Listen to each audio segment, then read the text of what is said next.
Have you ever felt that the more you think, the lonelier you become? That the deeper your understanding grows, the fewer people seem to truly connect with you? If this resonates with you, you're not imagining it. You're not broken. You're simply walking a path that few dare to tread. Throughout history, deep thinkers have often lived on the margins, not because they lacked value, but because they challenged what the world wanted to believe. From ancient philosophers to modern innovators, the truly perceptive have always had one thing in common. They made others uncomfortable. But why? Why does depth of thought so often result in isolation? The answer isn't simple. It lies in the fragile fabric of human psychology, in how our minds protect us from truths we're not ready to face. When we meet someone physically stronger, we admire them.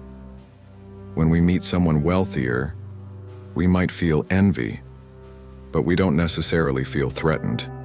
But when someone appears intellectually superior, especially without trying to be, something peculiar happens. A silent wall goes up. That wall is called insecurity. This phenomenon is known in psychology as the mirror effect. A deep thinker reflects back to others not just new ideas, but their own blind spots, the limitations in their understanding. And most people don't take that kindly. It's not about arrogance or ego. Often the deep thinker doesn't even speak their thoughts aloud. Their silence, their mere presence, is enough to trigger discomfort in those around them. Why? Because intelligence isn't just another trait. It's personal.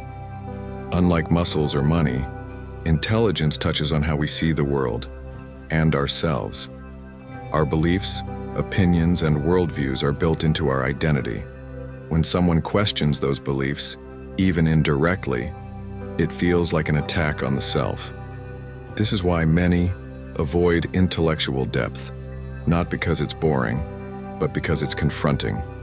Let's be clear, deep thinkers don't isolate themselves by choice. They are isolated by reaction.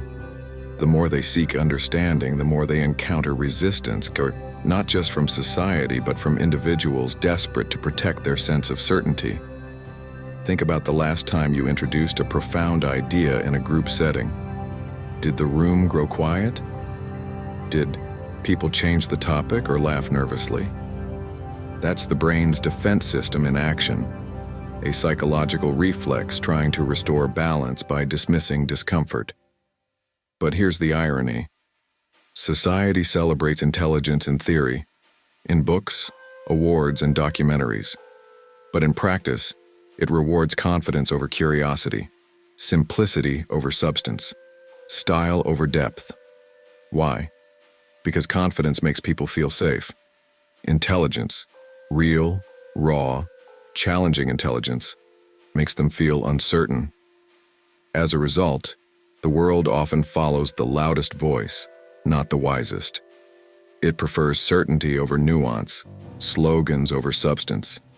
In fact, studies show that people gravitate toward those who express ideas with conviction, even if those ideas are shallow. Meanwhile, deep thinkers, who speak with nuance and question assumptions, often appear unsure, not because they lack answers, but because they see too many possibilities. This brings us to a harsh truth. Intelligence is not always an advantage in social settings. In fact, it can be a social liability. When a deep thinker enters a group, the dynamics shift. They introduce variables, challenge traditions, make people rethink what they thought was certain, and that makes them a threat. Neuroscience confirms this.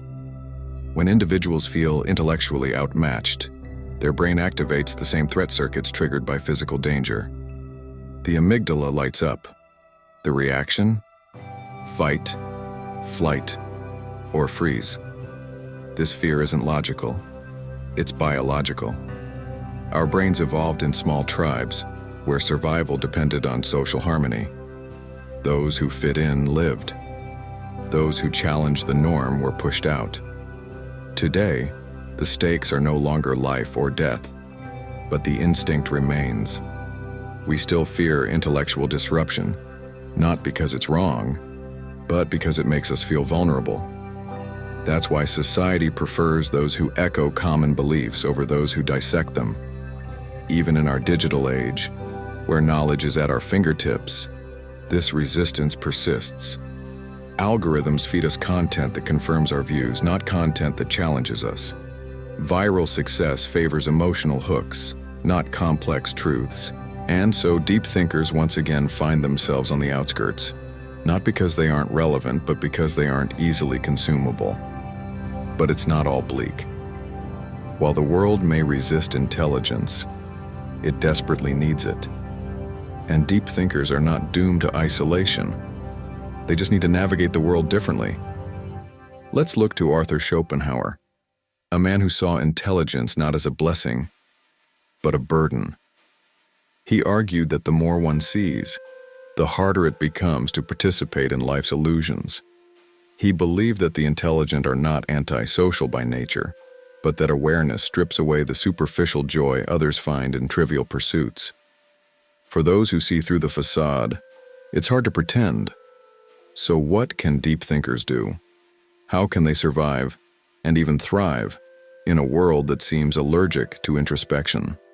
First, embrace solitude, not as loneliness, but as liberation. Solitude gives you space to think, to create, to explore ideas without compromise. It's not a punishment, it's your laboratory. Second, seek resonance, not popularity. You don't need 1,000 followers. You need one real connection, someone who gets it. And they're out there, also searching for minds that match their own. Third, learn the art of translation. A deep idea, no matter how profound, is useless if no one can understand it. Like Einstein said, if you can't explain it simply, you don't understand it well enough. Don't dilute your thoughts. Refine them. Build bridges from complexity to clarity. Speak so others can listen. Think so others can feel. And lastly, protect your vision. Don't waste energy arguing with those committed to misunderstanding you. Choose your battles. Not every platform is your stage. History remembers the misunderstood. Socrates, Hypatia, Galileo, Nietzsche, Turing, Tesla. They weren't just ahead of their time. They were too clear in a world still clouded by comfort. They were feared not because they were wrong, but because they were right. Too soon. If you feel disconnected, that's not failure. It's evidence that you're awake in a world that prefers to sleep. So don't shrink to fit the room. Let the room expand to meet your mind. Don't dim your light to avoid casting shadows. Shine. And in doing so, you'll find others who carry their own quiet fire. The world may not always welcome deep thinkers, but it cannot evolve without them. So keep thinking, keep questioning, keep seeing. Because while comfort builds conformity, it is discomfort that drives change. And in the end, the true legacy of intelligence isn't being liked. It's being right. And being brave enough to be right before the world is ready.